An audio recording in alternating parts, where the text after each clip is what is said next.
Hola a todos, bienvenidos, bienvenidas a esta presentación que hemos hecho entre mis compañeras Isa, Ainhoa y yo, Sergio. En ella hablaremos sobre el partido de la muerte. Explicaremos qué es, cuándo y cómo ocurrió y trataremos de extraer una serie de ideas de todo ello en forma de reflexión final. Para ello, comenzaremos por hacer un pequeño recorrido histórico, principalmente por la Segunda Guerra Mundial.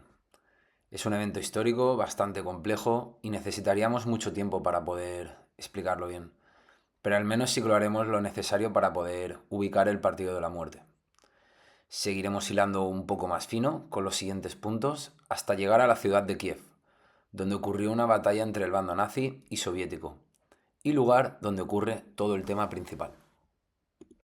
Acto seguido, mi compañera Ainhoa nos hablará cómo después de esa batalla y victoria nazi, una de las muchas consecuencias, aunque no la más importante, pero sí la que está relacionada con el tema, es la disolución de cualquier tipo de asociación y club. A partir de ahí nos contará la curiosa historia de cómo un grupo de personas que lo han perdido prácticamente todo formarán un nuevo club de fútbol, el FC Start, protagonista principal del partido de la muerte, y qué consecuencias acabará trayendo todo esto a sus vidas. Si Ainhoa nos acerca a la historia real, será Isa la que nos hable de todas aquellas especulaciones y rumores sobre lo que ocurrió y que comenzaron en el momento que terminó aquel partido. La historia fue manipulada, algo normal cuando se trata de cosas con cierta épica. Se trata de engrosarlo, de endulzarlo un poco más para que sea mucho más impactante. Por lo tanto, repasará punto por punto algunos de esos rumores, para acabar por desmentir muchos de ellos. Como curiosidad, veremos cómo este partido ha llegado a dar el salto a la gran pantalla, o también recientemente ha sido publicado incluso en formato de cómic. Finalmente, Isa nos traerá una reflexión final en la que compararemos todo lo expuesto con el fenómeno fake news, algo que nos suena mucho más de la actualidad. Como ya he dicho antes, comenzaremos por hablar de la Segunda Guerra Mundial. Lo primero de todo es entender por qué ocurrió, por qué dio comienzo. Lo cierto es que no fue cosa de un solo factor, sino que fue algo multifactorial. Es decir, fueron una serie de eventos que fueron juntándose y que dieron inicio a esta. Algunos de los más importantes fueron, por ejemplo, el Tratado de Versalles, en la que Alemania fue castigada por sus actos durante la Primera Guerra Mundial. Ello trajo consigo un espíritu bastante fuerte de resentimiento entre la población alemana. Eso fue trayendo una serie de consecuencias que se convierten además en factores de inicio de la guerra, como por ejemplo el alzamiento del Partido Nacional Socialista Alemán, más conocido como el Partido Nazi, o la aparición de una de las figuras más conocidas de la historia, Adolf Hitler. Oficialmente, la guerra dio comienzo un 1 de septiembre de 1939, tras la invasión del ejército nazi sobre Polonia, y duró hasta 1945, es decir, 6 años. Durante ese periodo de tiempo fueron muchas las consecuencias que trajo al mundo, como una gran cantidad de muertes, destrucción de ciudades, cambios en el mapa político y territorial, y cómo al acabar el mundo tuvo que en parte volver a reestructurarse, formándose por ejemplo la ONU, o naciendo de todo ello dos superpotencias como son la estadounidense y la soviética, que posteriormente darían inicio a la Guerra Fría y a esa carrera armamentística. Yendo un poco más al grano, la Operación Barbarroja fue una estrategia de conquista que creó el ejército nazi para invadir la Unión Soviética. Todo ello comenzó con la idea expansionista que tenían los nazis para adquirir más territorio para su propia raza aria. Y cómo ello dio lugar a las guerras relámpago, que, tomando de ejemplo a la primera invasión de Polonia, fueron invadiendo países como Noruega, Dinamarca, Francia, Países Bajos, Bélgica, Yugoslavia o Grecia a un ritmo muy rápido, para finalmente poner el foco en el siguiente objetivo: romper la tregua de no agresión que tenían con la Unión Soviética e invadirlos. El ejército nazi estaba muy motivado y se sentía muy capaz después de todas esas victorias. Lo que no sabían es que aquello acabaría por convertirse en su tumba y del final de la Segunda Guerra Mundial. Pero eso es otra historia. Esa invasión a la Unión Soviética dio inicio, y nosotros pondremos el foco en la batalla que se libró en Kiev, y que acabó con la victoria nazi sobre el Ejército Rojo. Fueron capturados más de 600.000 soldados soviéticos, y esa victoria trajo un gobierno de represión y muertes que convirtió Kiev en una ciudad sin esperanza. Ya relacionándolo con el tema, y para pasarle el turno a mi compañera Ainhoa, una de las muchas consecuencias fueron la eliminación de grupos y asociaciones locales, como clubs de fútbol. ¿Y a vosotros? ¿Qué os parece todo esto? Disolución de equipos de fútbol. El deporte no fue una excepción. Entre ellas se encontraban los clubes de fútbol más importantes de la ciudad, el Dinamo de Kiev y el Lokomotiv Kiev. Durante la guerra, estos clubes de fútbol se disolvieron y, por tanto, los jugadores del equipo tuvieron que irse de la ciudad a buscar nuevos trabajos. Incluso algunos de ellos fueron capturados y enviados a campos de concentración. Para el fin de aquel año, algunos de los jugadores se encontraban trabajando en una panadería, la cual el dueño tenía ascendencia alemana. Afortunadamente, el panadero, Josef Kordik, antes de la guerra, había sido muy aficionado a estos equipos de fútbol, y por eso, a pesar de las circunstancias, Kordik no solo les ofreció un empleo, sino también un espacio de apoyo durante el conflicto para que estos pudieran jugar a fútbol. El nuevo equipo. Gracias al panadero, que les ofreció trabajar para él, tuvieron comida y techo, y como en aquel momento eso era lo más valioso, tampoco tenían mucha opción a decir que no. Durante ese tiempo, el panadero decidió juntar y convencer a los jugadores para formar su propio equipo de fútbol. El equipo se llamó FC Start, formado por 8 jugadores del Dinamo de Kiev y 3 del Lokomotiv Kiev. Eligieron este nombre porque es un nombre neutro y apolítico, que podría significar el nuevo comienzo. Así que, aprovechando la nueva permisividad alemana, el FC Start empezó a jugar partidos amistosos. Y, para sorpresa de muchos, empezaron a ganar todos los partidos que jugaban. Y eso que tenían en el equipo, a varios jugadores malnutridos. Aunque, si lo piensas, generalmente estaban todos en muy mala forma física. La voz empezó a correr por todo el país, y el equipo comenzó a convertirse en un icono heroico de la resistencia. Incluso jugaron un partido importante contra un equipo alemán, y ganaron 5-1. ¿No os parece increíble?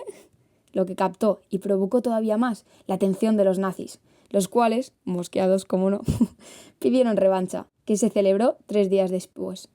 El equipo alemán nazi, el Flakelf, estaba formado por las fuerzas antiaéreas nazis y por militares y soldados alemanes. O sea, imaginaos el equipazo. Con esto, los alemanes pretendían mantener la moral de sus tropas y demostrar la superioridad física y moral de sus jugadores, y por tanto, la de su raza. El partido de la muerte. Así se llamó la revancha contra los nazis. Fue el 9 de agosto de 1942, hace tan solo 82 años, y dado el contexto político y militar, las tensiones eran bastante altas.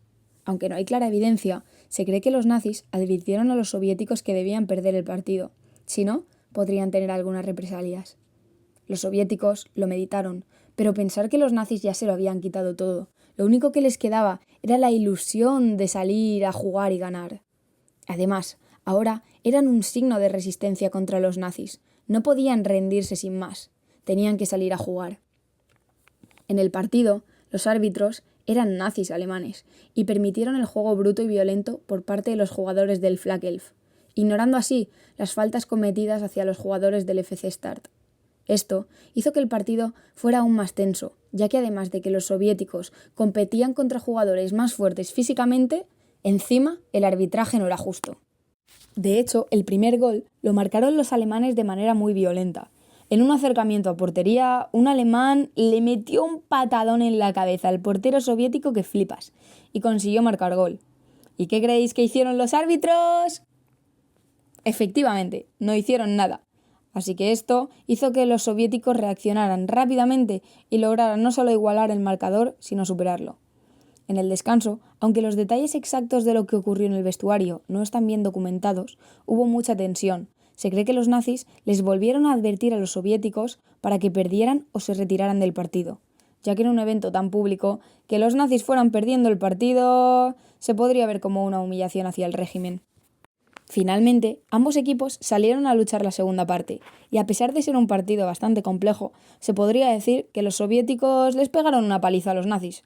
De hecho, uno de los jugadores del FC Start, después de vacilar y regatear al portero y a otros jugadores, en su momento de chutar a portería, este se giró y chutó el balón hacia las gradas.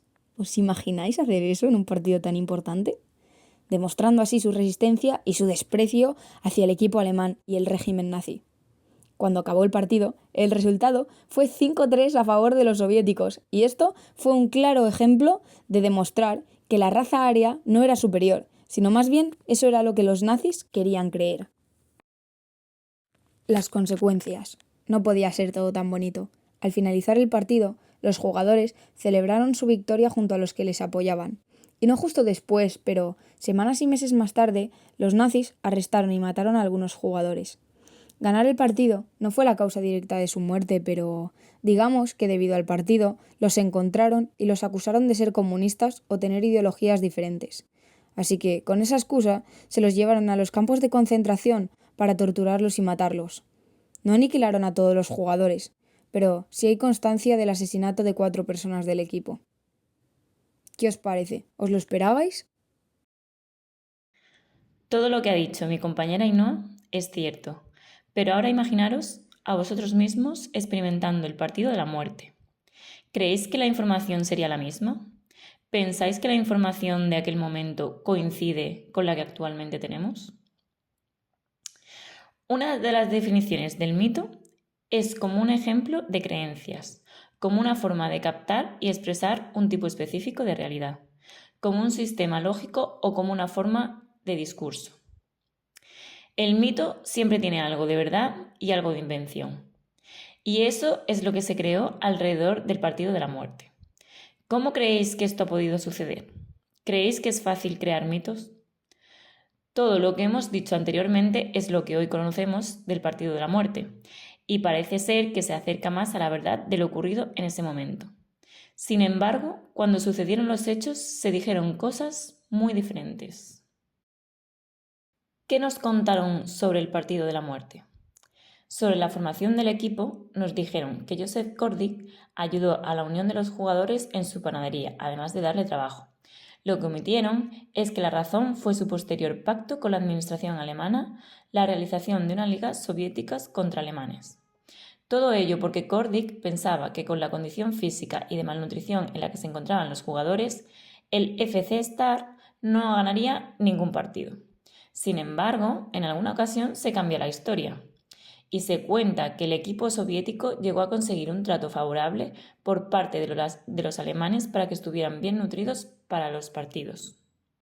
En el inicio del famoso partido se dijo que el árbitro les pidió hacer el saludo nazi, pero no existen pruebas de ello. Tampoco existe prueba de que dijeran «Viva el deporte». En el descanso de la mitad del partido se dijo que el gobierno alemán les pidió que perdieran el partido con amenaza de muerte y que a consecuencia de esta amenaza, como al final ganaron, después del partido los habían fusilado a todos. Y lo cierto es, lo que ya hemos comentado, que el FC Star jugó un mes después otro partido. Se dice incluso que el mismo Hitler estaba entre las gradas y que cerca del final del partido, con toda la tensión que se había generado durante en un acto de atrevimiento, el capitán del equipo soviético, a punto de marcar gol, en vez de tirar a puerta, le tiró el balón a las gradas a Hitler. ¿Os lo podéis imaginar? Esto obviamente es un bulo, puesto que Hitler estaba ocupado con la Operación Barbarroja. Desde que el FC Star comienza a ganar los partidos contra los alemanes, se les reconoce como símbolos de la resistencia. Se les ensalza como héroes y sus victorias son reconocidas como verdaderas hazañas. De hecho, el régimen soviético aprovechará esta historia y entregará medallas póstumas a estos jugadores. Se les sumará la placa conmemorativa de los jugadores que hay en el estadio Zenit. Alrededor de toda esta historia se han creado cómics como El partido de la muerte, de Pepe Gálvez, que intenta darle tintes de heroicidad a la actuación de los soviéticos. pero también muestra la importancia del deporte en la historia. Y a título personal, una parte que me gustó mucho del cómic es cuando el protagonista se replantea el hecho de estar disfrutando haciendo lo que le gusta, que es jugar al fútbol, mientras a su alrededor suceden tales barbaridades. Y también se han creado películas como Evasión, en español, que realmente está inspirada en el Partido de la Muerte, pero trata muy poco sobre el tema, sí en cuanto al partido en cuestión, pero es lo único. Dice que el Partido de la Muerte se conoce así debido al primer periódico que aportó la noticia sobre el partido, perdón por mi pronunciación, Izvestia, un periódico soviético. Realmente este dato no es veraz, puesto que Izvestia no mencionó el partido. Fue después del artículo El último duelo en Evening Kiev cuando se empezó a llamar así. En este artículo se dice que sí que fueron amenazados, pero no una vez, sino en 2 o 3 ocasiones, y que luego se les mató poniendo como excusa por ser miembros de la NKVD. Esto nos hace pensar, por un lado, cómo el deporte está ligado a lo político, y por otro, cómo los medios de comunicación manipulan la información según los intereses de quien les paga. Tenemos muchos ejemplos vistos en clase, unos más recientes que otros. Seguro que os estáis acordando de todo lo que hemos estado hablando en clase en estas últimas semanas. Actualmente a toda esa información falsa le hemos puesto un nombre, fake news, junto con lo que llamamos clickbait. Los periódicos con una sola línea, que ya es engañosa, nos manipulan para que entremos en su artículo y leamos una información que en la mayoría de las ocasiones está sesgada por los ideales de una empresa, una ideología u otros intereses. Los medios de comunicación son la manera más potente para controlar a una sociedad, así que contrastad bien siempre la información. Buscad esa información en diferentes fuentes y tened opinión crítica. No dejéis que os manipulen, no os dejéis que os engañen. Bueno, eso ha sido todo. Espero que hayáis disfrutado mucho de la presentación y que la historia del Partido de la Muerte, si no la conocíais, bueno, os haya, digamos, impresionado, porque a nosotros también nos ha impresionado, y si ya la conocíais, pues espero que os haya servido para conocer un poco más sobre la historia. Aquí os dejamos algo de bibliografía que hemos consultado por si queréis partir desde aquí para encontrar más información. Y nada, eso sería todo. Muchas gracias.